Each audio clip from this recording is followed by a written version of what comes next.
Seorang siswa SMK di Kudus tolak program MBG ke Prabowo dan sarankan dananya dialihkan untuk kesejahteraan guru. Muhammad Rafif Arsya Maulidi, pelajar SMK asal Kudus, menulis surat terbuka kepada Presiden Prabowo untuk menyampaikan penolakannya terhadap program makanan bergizi gratis atau MBG.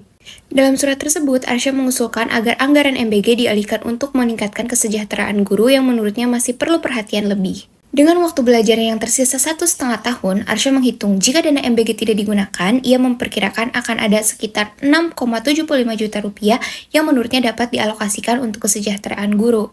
Jadi gimana menurut kalian tentang hal ini? Tulis di kolom komentar ya. Jujur, aku jadi takut. Kalau menyampaikan pendapat saja, bisa bikin orang diancam. Berarti kita sebagai murid harus diam ya? Padahal di sekolah kita diajari untuk berani bicara, berani berpikir kritis. Tapi kenyataannya, kalau kita bicara, malah bisa jadi masalah. Aku jadi bingung. Dari ketika ada anak SMK menyuarakan harapannya, menyurati presiden, meminta presiden untuk mengalihkan anggaran MBG untuk dialihkan ke kesejahteraan guru, ternyata malah mendapatkan intimidasi. Dari sini kita sudah bisa melihat bahwa program MBG ini bukan program pemerintah untuk mensejahterakan atau memperbaiki gizi anak-anak Indonesia, tapi proyek bagi orang-orang yang punya kepentingan di situ. Proyek dari orang-orang yang hanya mengejar cuan. Oleh karena itu saya berani mengatakan, hati-hati my friend, bulan Juli kemungkinan the government is running out of money, kehabisan duit. Yang mana ya, apalagi kalau harga BBM ini naik akibat tidak kuat subsidi, inflasi meledak. Bos, ini bahaya sosialnya luar biasa. Ini bisa terjadi loh peristiwa 98. Saya bukan nakut-nakutin. Siapa yang membentuk Badan Gizi Nasional? Siapa yang tanda tangan? Yang bentuk adalah Pak Joko Widodo.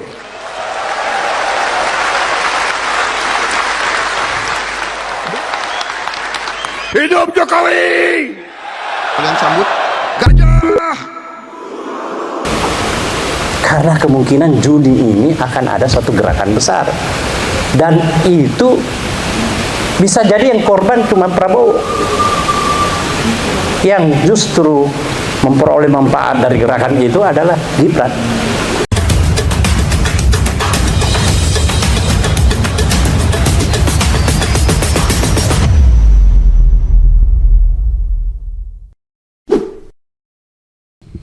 Bismillahirrahmanirrahim. Assalamualaikum warahmatullahi wabarakatuh. Apa kabar sahabat channel?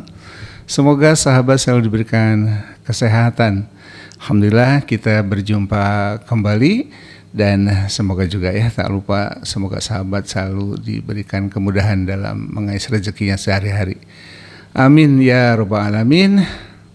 Sahabat channel, saya sajikan beberapa video di awal sebagai sebuah cuplikan yang merupakan sebuah puzzle, sebetulnya sebuah puzzle yang kalau kita cermat dan kita sabar mencoba menganalisa, ya, saya mencoba membuat sebuah hipotesa berdasarkan keyakinan saya bahwa apa yang terjadi di seputar MBG ini, salah satunya di video awal tadi terkait dengan seorang siswa SMK di Kudus, ya, tepatnya SMK dari NU ya, tadi, bahwa setelah membuat sebuah surat terbuka kepada Presiden Prabowo Subianto terkait dengan keinginannya untuk mengalihkan dana MBG-nya ya kepada gurunya, ya, kepada kesejahteraan gurunya. Tapi apa yang terjadi? Ternyata malah siswa SMK ini mendapatkan ancaman dan teror atau intimidasi begitu ya. Dan kabarnya memang sekarang sudah dalam pendampingan ya siswa SMK ini, tentu oleh instansi terkait, salah satunya adalah dinas sosial ya. Dan kemudian kita juga saksikan beberapa peristiwa yang terkait dengan amburadulnya pelaksanaan MBG ini ya, di mana sepertinya betul-betul ini harus dievaluasi dengan sangat komprehensif oleh Presiden Prabowo Subianto jika memang tetap akan menjadikan program makan bergizi gratis ini sebagai program unggulannya ya. Walaupun menurut netizen sering ini disebut sebagai sebuah project. Itu tentu harus dievaluasi ya. Artinya jangan sampai program MBG ini menjadi project MBG yang kita banyak saksikan ya, bagaimana kejadian-kejadian terkait dengan ketidakbenaran dalam pengelolaan MBG, mulai dari kualitas gizi sampai kepada hal-hal yang menjurus dan berpotensi sebagai sebuah korupsi begitu ya. Nah sahabat, saya coba untuk membuat sebuah analisa dari puzzle yang saya dapatkan dari beberapa video dan juga saya hubungkan bagaimana yang disampaikan oleh Profesor Ferry Latulihin ya, serta adanya info terbaru dari dari Pak Tamsil Lindrung dalam sebuah acara kami yang saya ambil, saya cuplik dari channel YouTube-nya Mas Hersu Beno atau Hersu Beno Point. Nah, pada kesempatan ini juga silahkan bagi yang belum subscribe channel Mas Hersu Beno Point ini ya, atau Mas Hersu ya, silahkan di subscribe ya, sangat bagus channel ini ya, sangat berkualitas menurut saya, info-infonya sangat berguna bagi kita semua. Nah, saya coba hubungkan bagaimana MBG ini terbentuk ya. Kalau kita pernah mengikuti sebuah pernyataan yang disampaikan oleh Presiden Prabowo Subianto bahwa sesungguhnya yang membuat program di awal ini ya tentang BGN ini atau lembaga BGN ini yang kemudian melahirkan MBG itu adalah presiden terdahulu, yaitu presiden ke-7 yaitu Joko Widodo, dan suratnya juga ditandatangani ya oleh Pak Joko Widodo ya sebagai presiden yang ke-7 RI. Nah, kalau kita sedikit agak nakal membuat sebuah hipotesa, tentu ini hanyalah sebuah dugaan. Jangan-jangan memang ini sengaja ya, jangan-jangan ini sengaja agar program ini yang potensi penyelewengannya begitu besar karena cak adutnya pengelolaan itu akan mendatangkan kemarahan rakyat. Dan pada kondisi-kondisi yang memang tidak kondusif ini ya, terkait dengan perkembangan geopolitik internasional, dan tentu saja ini seolah-olah gayung bersambut ya kekacauan ini. Dan saya khawatir bahwa memang ini akan terus dibuat gaduh gitu ya, dibuat kacau ya, tidak terjadi sebuah perbaikan-perbaikan yang yang komprehensif tadi. Dan Pak Prabowo terlalu banyak mungkin mendengar laporan-laporan yang tidak sesungguhnya, laporan asal Bapak senang, dan itu sudah banyak ya berseliweran di media sosial. Bagaimana terlihat ya Pak Prabowo ini tidak begitu mengetahui persis apa yang terjadi di lapangan. Dan mungkin ya sebagai kepala BGN Pak Dadan juga mungkin hanya seolah-olah masih ngawang-ngawang begitu ya. Dan memang banyak sekali yang menyayangkan ya kepala BGN ini. Harusnya kalau bisa idealnya itu kan seorang ahli gizi gitu ya, tapi ternyata beliau itu adalah ahli serangga dan sering sekali menyampaikan pernyataan-pernyataan yang kesannya tuh nggak mikir dulu gitu ya. Jadi kesannya tuh saya sendiri kadang-kadang merasa ini benar nggak sih profesor ini gitu ya, kok bicaranya itu menurut saya itu kadang-kadang terkesan nggak dipikir dulu gitu ya. Banyak pernyataan-pernyataan yang blunder yang bikin gerah gitu ya kita semua. Nah, kekisruhan, kekacauan itu bersatu padu lalu kemudian mungkin suatu saat berpotensi untuk menjadi amuk massa ya, karena kekecewaan yang terus bertubi-tubi. Dan apa yang diramalkan oleh tadi ya Pak Tamsil Lindrung dan kawan-kawan pada saat waktu itu katanya bertemu bertiga ya, termasuk Ketua MPR Pak Ahmad Muzani ya, bahwa ada kabar atau info ya akan terjadi gerakan besar, bukan kerusuhan ya, gerakan besar di bulan Juni gitu ya. Dan tadi kalau kita hubungkan dengan apa yang disampaikan oleh Prof.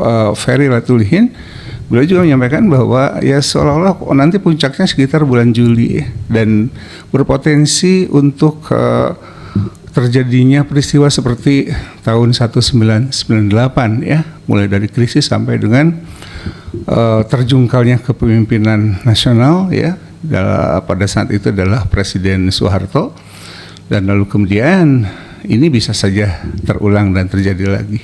Nah, dengan demikian sangat mungkin jika kekisruhan ini terus berlanjut, terproduksi setiap saat tanpa ada sebuah evaluasi menyeluruh terkhusus ya terkait dengan MBG ini, sangat mungkin apa yang diramalkan tadi terjadi ya, dan itu bertemu apa yang tadi dikhawatirkan oleh ketiga tokoh yang saat itu bertemu katanya. Jadi di situ juga kan tadi jelas disampaikan bahwa yang menjadi korban nanti Pak Prabowo dan Gibran akan mulus ya menjadi penggantinya ya sesuai dengan konstitusi. Dan saya khawatir apa yang tadi disampaikan oleh Pak Prabowo bahwa BGN ini dibentuk oleh Pak Jokowi lalu melahirkan MBG yang kemudian jadi sebuah program dalam tanda kutip proyek yang kacau balau ini, lalu proyek ini memang terus dibuat kacau seperti tadi ya yang melakukan ancaman, melakukan teror kepada anak siswa SMK di Kudus tersebut. Kita tidak bisa memastikan bahwa itu dari pemerintah ya. Saya khawatir justru itu dari pihak-pihak yang memang menginginkan kekacauan. Jadi kita juga tidak bisa membuat sebuah kesimpulan jika terjadi teror ataupun ancaman itu dilakukan oleh pemerintah. Dan demikian saya kira kepolisian tentu hal ini bisa melacak ya dari mana datangnya ancaman dan lain sebagainya. Harusnya begitu ya, sehingga tidak liar dan jelas ya, jangan sampai timbul fitnah juga ya. Bukan berarti kita tidak kritis kepada pemerintah, kita tetap akan kritis, tetapi juga jangan kita menebar fitnah. Demikian sahabat, silahkan dianalisa sendiri, dihubungkan fazil-fazil tersebut apakah betul ya bahwa mulai dari kekisruhan atau pembentukan BGN dilakukan oleh Solo ya, sebut saja dari penguasa yang berasal dari Solo, lalu kemudian ini juga dikacaukan, apakah ada jangan-jangan gitu ya, ini dugaan jangan-jangan memang sengaja juga dibuat rusuh agar Gibran bisa segera menggantikan Pak Prabowo. Nah, rakyat jangan terkecoh, dan apakah akan terjadi, tentu ini hanyalah sebuah analisa saja, sebuah hipotesa yang belum tentu benar. Mohon maaf kalau hipotesa ini tidak sesuai dengan apa yang difikirkan oleh sahabat HS Channel ya. Dan silahkan membuat sebuah hipotesa tersendiri dan berkomentar di kolom komentar apakah betul ini akan ada sebuah gerakan nanti di bulan Juni ya kalau tidak salah. Mudah-mudahan Pak Prabowo, karena di sudah kan ada Pak Sapri ya, betul-betul bisa mengantisipasinya ya, jangan sampai negara menjadi kacau. Dan saya tidak rela jika kalaupun Pak Prabowo turun dan yang gantikannya Gibran, jelas saya tidak rela ya, karena kita pahami bersama bahwa Gibran adalah produk haram atau anak haram konstitusi menurut majalah Tempo. Demikian sahabat, semoga bermanfaat dan mudah-mudahan negeri kita terus membaik ya di tengah kondisi yang tidak menentu ini. Terima kasih sudah menyimak ya, terima kasih sudah menonton sampai tuntas. Supaya tidak gagal paham, silahkan video berikutnya ditonton sampai tuntas ya, agar Anda dapat melakukan sebuah analisa, menghubungkan fazil-fazil ini menjadi sebuah susunan yang sempurna ya, sehingga kita bisa menarik kesimpulan dari peristiwa-peristiwa yang terjadi. Aku qouli hadza wa astaghfirullah li wa lakum. Wassalamualaikum warahmatullahi wabarakatuh. Salam akal sehat merdeka. Lu bayangin ya, kalau sekolah siswa SMK yang menyurati presiden, meminta presiden untuk mengalihkan anggaran MBG untuk kesejahteraan guru, tapi justru malah mendapatkan intimidasi. Kalian berharap apa dari negara yang modelannya kayak gini?